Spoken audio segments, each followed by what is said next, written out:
एक बड़ी खबर ये आ रही है कि केरलम में जो कांग्रेस पार्टी है उसके लिए अच्छी खबर आ रही है कि वो अब बढ़त बना ली है। 139 सीटों के रुझान यूडीएफ 70 पर और एलडीएफ 65 पर। हालांकि ये बहुत क्लोज फाइट है, एनडीए 2 पर है। केरलम में एनडीए की 2 सीटें, ये भी बड़ी खबर है, और अन्य 2 पर है वहां पर। तो ये बहुत कांटे की टक्कर वहां पर दिख रही है और ये अभी शुरुआती रुझान है। इसका मतलब ये है कि क्या एलडीएफ भी वापसी कर सकती है। और ये जो एनडीए की 2 सीटें दिख रही हैं, जरा इसका ब्रेकअप भी बताइएगा कि क्या बीजेपी भी केरलम में खाता खोलती दिख रही है, वहां पर क्या स्थिति है, जरा वो भी पता लगना चाहिए। डीएम के 54 और विजय की पार्टी टीवी के 29 सीटों पर आगे है। एआईएडीएम के 32। तमिलनाडु के लिहाज से अगर कहें यूसुफ भाई, विजय की पार्टी आप देखिए बोलते बोलते 33, एआईएडीएम के 33। ये बड़ा टर्न अराउंड है तमिलनाडु के हिसाब से। हाँ, ये बड़ा टर्न अराउंड है और विजय की पार्टी के बारे में शुरू से लग रहा था कि वो एक इसमें गेम चेंजर साबित हो सकते हैं, किंग मेकर साबित हो सकते हैं, और वो चीज़ हमें रुझान में दिख रही है। लेकिन डीएमके अभी काफ़ी बढ़त बनाए हुए है। इसका मतलब ये हुआ कि विजय की पार्टी में जो वोट आए हैं वो सत्ताधारी कम से वोट कम आए हैं और अपोजिशन से वोट उनके खाते में ज़्यादा आ रहे हैं। लेकिन अपनी तमिलनाडु की राजनीति में उन्होंने एक अपनी मजबूत जगह बना ली है, ये रुझान ये बताते हैं।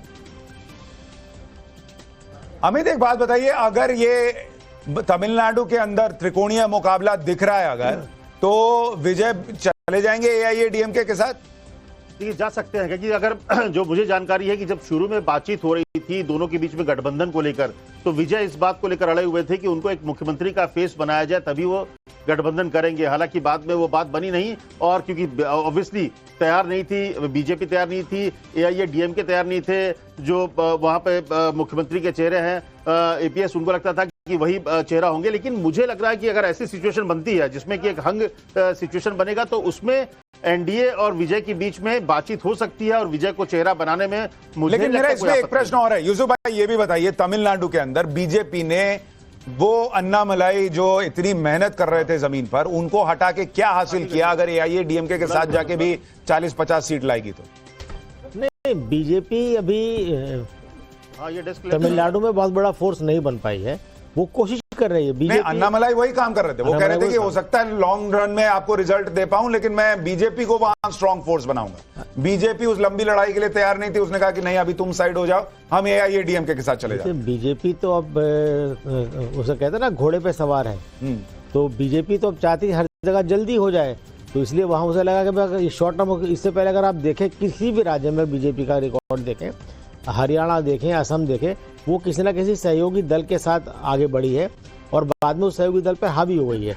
तो उसकी शुरुआत अभी हम देख सकते हैं। तमिलनाडु में उस एक्सपेरिमेंट की शुरुआत है। तो बीजेपी हर चुनाव में नया एक्सपेरिमेंट करती है जहां वो सत्ता में आने की कोशिश कर रही होती है। तो उसे तमिलनाडु में जो कुछ बीजेपी ने किया इस बार, उसे हमें उसी परिप्रेक्ष्य में देखना चाहिए।